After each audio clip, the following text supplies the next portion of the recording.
Vote শুরু হয়ে গেছে, ভোট চলছে, সেই ভোট ছবি বিভিন্ন জায়গা থেকে দেখছি। যদি এখন মালদার ছবি এক নজরে একবার দেখা যায়, মালদা অত্যন্ত গুরুত্বপূর্ণ এবারের এই ভোটে। এবং এই মালদা যা একসময় গনি খানের গড় বলে পরিচিত ছিল, পরবর্তীকালে রাজনৈতিক চালচিত্রের বদল হয়েছে অনেক। মৌসম ব্যানার্জি নূর এখান থেকে এবার আবার ভোটে দাঁড়িয়েছেন। কিছুদিন আগে তৃণমূল থেকে তিনি ফিরে এসেছিলেন কংগ্রেসে এবার তিনি ভোটে দাঁড়িয়েছেন এই মালদা থেকেই। মালদার ভোট চালচিত্র এই মুহূর্তে চর্চার বিষয়। তবে সেই চালচিত্র নিয়ে কথা বলতে গেলে প্রথমে তো ভোট যারা দিচ্ছেন তাদের নিয়ে কথা বলতে হবে। সেই ভোট যারা দিচ্ছেন তারা কিভাবে ভোট দিচ্ছেন, ভোট ছবি কেমন? মালদার সেবক সরাসরি আমার সঙ্গে রয়েছেন। সেবক,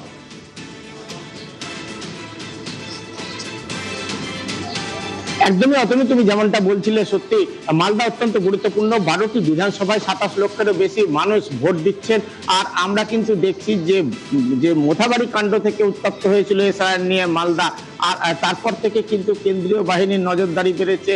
172 কোম্পানি কেন্দ্রীয় বাহিনী আজকে মোতায়েন রয়েছে মালদায়। আর সকাল থেকে কিন্তু ভোটদাতাদের মধ্যে আমরা দেখছি উৎসাহ লক্ষ্য করা যাচ্ছে। অনেকেই সকাল সকাল ভোটের লাইনে দাঁড়িয়ে পড়েছেন। আমরা এরকমই একটি লাইনের সামনে রয়েছি, অনেক ভোটার এসেছেন। আমরা কথা বলে বুঝে নেওয়ার চেষ্টা করবো কতটা উৎসাহ আপনাদের মধ্যে, কি বুঝছেন? ভোটার একটা নতুন রকম উৎসাহ পাচ্ছি, কারণ এবার অ্যারেঞ্জমেন্ট খুব বেশি, সেই জন্য সেটাও দেখার জন্য তাড়াতাড়ি এলাম। কতটা সেন্ট্রাল ফোর্স, কতটা প্রিকশনারি, নতুন নতুন ভাব একটা লাগছে। দাদা, আবহাওয়া কিরকম? সকাল সকাল ভালো, সুন্দর। কি করতে হবে? সবাই শান্তিপূর্ণভাবে ভোট দিচ্ছে, দাঁড়িয়ে সবাই লাইনে দাঁড়িয়ে শান্তিপূর্ণভাবে। কি বলবেন সকাল সকাল ভোটের লাইনে? ভোটের লাইনে সবাই এবার নতুনভাবে একটু নতুনভাবে ভোট দেওয়া হচ্ছে, একটু ভালো লাগছে। নিরাপত্তা কিরকম? নিরাপত্তা খুব সুন্দর। সেবক, তুমি আবহাওয়া কেমন জানতে চাইছিলে, তো আবহাওয়া কেমন আমরা বরং একবার পুরুলিয়া থেকে জেনে নিই। পুরুলিয়া থেকে একবার আবহাওয়ার ছবি দেখে নেওয়া যাক। বলরামপুর থেকে আমার সঙ্গে ইন্দ্র রয়েছেন, আমার সহকর্মী। কারণ পুরুলিয়ার কিছুক্ষণ পরে ভোটের লাইন দেখা যাবে কমে যাচ্ছে, আবার হয়তো বিকেলের দিকে ভোটের লাইনটা লম্বা হবে। এখন লম্বা লাইন থাকবে, ভোটের ভিড় থাকবে, সেই ছবি তো দেখা যাচ্ছে। ইন্দ্র সরাসরি আমার সঙ্গে রয়েছেন। ইন্দ্র, একটু দেখে নিতে চাইবো কি অবস্থা ওখানে, কেমন হচ্ছে ভোট গ্রহণ? দেখো অতনু, একেবারেই তাপমাত্রা 43 ডিগ্রিতে পৌঁছে গেছে এবং এই কারণেই পুরুলিয়াতে সকালবেলা থেকে দেখা যাচ্ছে, আমি এই মুহূর্তে দাঁড়িয়ে আছি বলরামপুর বিধানসভা কেন্দ্রের 67 এবং 68 নম্বর বুথে। সেখানে মহিলা পরিচালিত একটি বুথ, এবং এই বুথে তীব্র দাবদাহের কারণেই সকাল থেকে লম্বা লাইন ভোটারদের, এবং ভোটারদের এতই বেশি ভিড় ছিল যে দ্রুত নির্দিষ্ট সময়ে ভোট গ্রহণ কেন্দ্রে ভোট প্রক্রিয়া শুরু করা যায়নি, একটু দেরি হয়েছে মিনিট 10। এবং একইভাবে 68 নম্বর বুথে ইভিএম খারাপ হয়ে যায় এবং তা দ্রুত পাল্টানো হয়। ফলে ভোটারদের একটা লম্বা লাইন রয়েছে এবং ভিড় রয়েছে। সবাই চাইছে সকাল সকাল ভোট দিতে। যেভাবে পুরুলিয়ার তাপমাত্রা গতকাল 43 ডিগ্রিতে পৌঁছে গিয়েছিল, আজ ঠিক একই রকম তাপমাত্রা থাকবে এমনটাই মনে হচ্ছে। এবং সেই কারণেই পুরুলিয়ার যারা ভোটার রয়েছে বিভিন্ন কেন্দ্রে, তারা সকাল থেকেই লম্বা লাইন দিয়েছে, সকাল সকাল ভোট দিয়ে বাড়ি ফিরতে চাইছে তীব্র গরম থেকে বাঁচার জন্য। অন্যদিকে কেন্দ্রীয় বাহিনী রয়েছে, তারা একেবারে কড়া নজরদারি চালাচ্ছে, সিসিটিভি রয়েছে। সব মিলিয়ে পুরুলিয়ার 9টি বিধানসভা কেন্দ্রের খবর যা পেয়েছি তাতে শান্তিপূর্ণভাবেই ভোট গ্রহণ চলছে। তবে এই ভোটে সবথেকে বড় চ্যালেঞ্জ হচ্ছে গরম। তার কারণ এই তীব্র গরমে ভোটারদের যেমন সমস্যা, ভোট কর্মীদের সমস্যা, সেই কারণেই সকাল থেকে লম্বা লাইন রয়েছে। তুমি দেখছো অতনু, আমার পেছনে লম্বা লাইন রয়েছে। ইন্দ্র, বলা যেতেই পারে অন্তত বেলা বাড়লে হয়তো এরকম একটা কয়েনেজ চালু হয়ে যাবে, ভোটের ভিলেন গরম। কারণ যে পরিমাণ গরম, তাতে ভোট দিতে সত্যি বেগ পেতে হবে, লাইনে দাঁড়াতে সত্যি সমস্যা হবে। কিন্তু নির্বাচন কমিশন নিঃসন্দেহে এখনো পর্যন্ত সন্তুষ্ট, কারণ ভোটের আগে রাতেও কোথাও কোনোভাবেও কোনো অশান্তির খবর পাওয়া যায়নি। চন্দ্রকোনার ছবি দেখি, মারাত্মক গরম সেখানেও। ওই দেখুন লম্বা লাইন, যারা কাজে বেরোবেন তারা চাইছেন সকালে ভোটটা দিয়ে তারপরে কাজে বেরোতে। আর গরম তো নিঃসন্দেহে একটা বড় কারণ। সুকান্ত রয়েছে সরাসরি, কি অবস্থা ওখানে, ভোট গ্রহণ কেমন চলছে?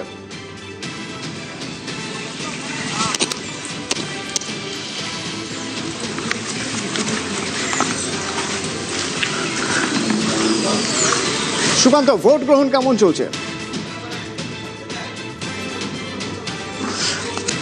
একদমই দেখো অতনুদা, সকাল থেকে কিন্তু লম্বা লাইন দেখা যাচ্ছে চন্দ্রকোনা বিধানসভার বিভিন্ন বুথ কেন্দ্রে। কারণ এলাকার মানুষ যারা ভোট দিচ্ছেন তারা বলছেন যে সকাল সকাল ভোটটা তারা দিতে চাইছেন।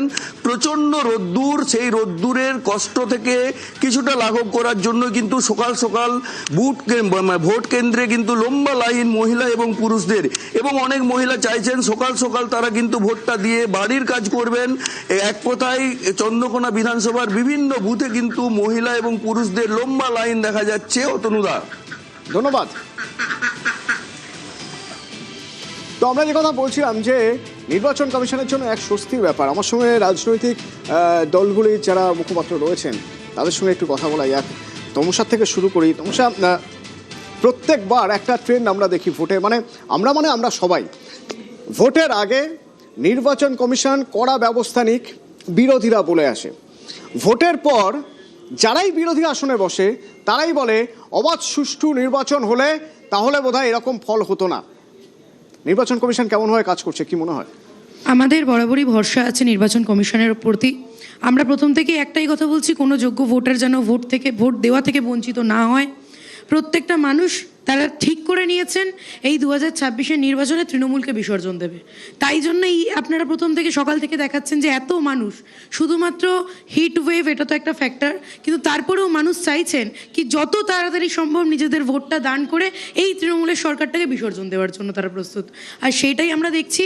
শুধু একটাই কথা বলবো যে এই যে ইসিআই তারা যেন নিজেদের কাজটা ঠিকভাবে করেন, এবং প্রত্যেকটা জায়গায় যে সমস্ত সন্ত্রাসীরা মানুষকে ভোট দেওয়া থেকে বিরত রাখার চেষ্টা করে তারা যেন তাদের এই ধরনের কাজগুলো থেকে বিরত থাকতে পারে। একবার নন্দীগ্রামের ছবি দেখবো। ওকে, নন্দীগ্রামের ছবি একবার সরাসরি দেখা যাক। চলে এসেছেন ভোট দেওয়ার জন্য বয়াল শম্ভুনাথ, এটাই তার ভোট কেন্দ্র, এবং সেই মুহূর্তে সেই ছবি আপনাদের দেখাচ্ছি। এই মুহূর্তে তৃণমূল প্রার্থী পবিত্র কর তিনি বলছেন নিজের ভোট তিনি আগে নিজে দেবেন এবং তারপর বুথে বুথে যাবেন। যে ছবি এই মুহূর্তে আপনাদের দেখাচ্ছি, তৃণমূল প্রার্থী ভোট দিতে এসেছেন।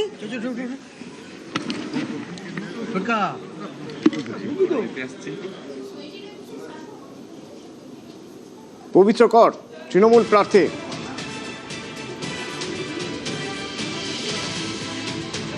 একসময় শুভেন্দু অধিকারীর হাত ধরে বিজেপিতে, পরবর্তীকালে তৃণমূলে এবার প্রার্থী।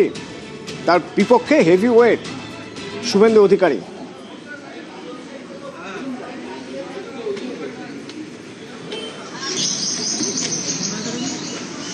নন্দীগ্রামে এবার তৃণমূলের বাজি এই পবিত্র কর,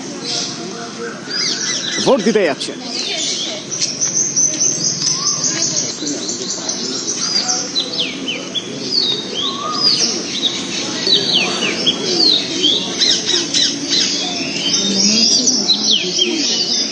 প্রতিটি নাগরিকের ভোট দেওয়ার অধিকার থাকা উচিত এবং স্বতঃস্ফূর্তভাবে নির্বিঘ্নে যাতে নিরাপত্তা বলয়ের মধ্য দ্বারা কোনো রকম কোনো সমস্যা না হয় সেইভাবেই নির্বাচনটা সমাপ্ত হওয়া উচিত। কেন্দ্রীয় বাহিনী তৎসহ বিজেপির গুন্ডা বাহিনীরা যৌথ মহড়া চালিয়েছে। আমাদের কর্মী সমর্থক কয়েকজন আহতও হয়েছে, ঘরবাড়ি ভাঙচুরও করেছে।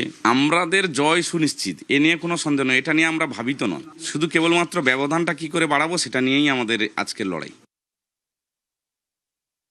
पहले तो मैं पूरा पोलिंग एजेंट के साथ बात कर लिया। एक में डिस्टर्ब था नॉर्थ कॉन्टाई में, वो भी क्लियर कर दिया।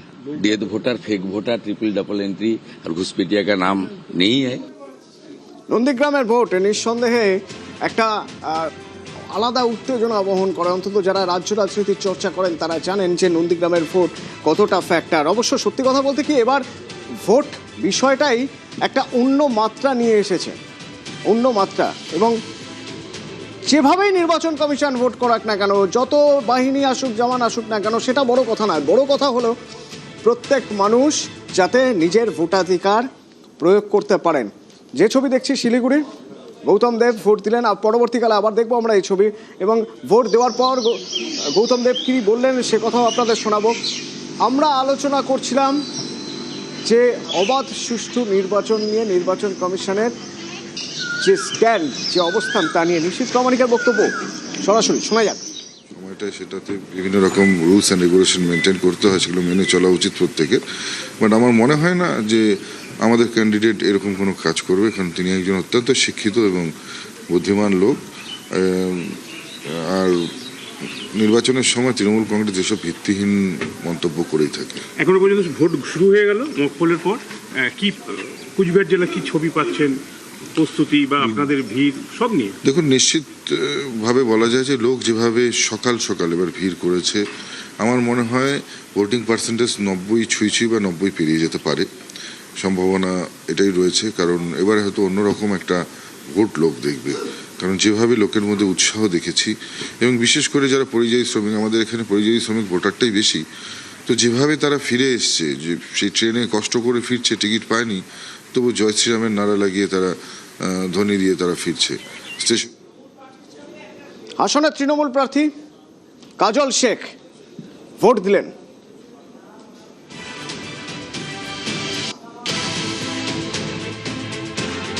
নির্বাচন কমিশন বিজেপির দ্বারা পরিচালিত হচ্ছে। আমার তো মনে হচ্ছে এই যে ভোটটা হচ্ছে, এই ভোটটা আমরা কোনো বিজেপি, সিপিএম, কংগ্রেসের বিরুদ্ধে করছি না। ভোটটা হচ্ছে নির্বাচন কমিশনের বিরুদ্ধে। নানুরের যুব নেতা আমার ভাইপো ফিলিপ শেখ, সে নানুরে ভোটটা পরিচালনা করছে। তাকে গৃহবন্দী করার জন্য তার নামে একটা লিস্ট বের করে দিয়েছে। নির্বাচন কমিশন তাদের নাম জানে না, আমার ভাইপোর নাম জানে, আমার নাম জানে, আমার ভাইপোর নাম জানে না। ও নামটা কী করে জানলো? অবশ্যই বিজেপি নামগুলো দিয়েছে। সর্বত নির্বাচন কমিশন বিজেপি দ্বারা পরিচালিত হচ্ছে। কাজল শেখ ভোট দিলেন, হাসনের তৃণমূল প্রার্থী। ভোট দেওয়ার পরেই বলছেন যে তৃণমূল কংগ্রেসের নাকি এবার লড়াইটা হচ্ছে আসলে নির্বাচন কমিশনের বিরুদ্ধে।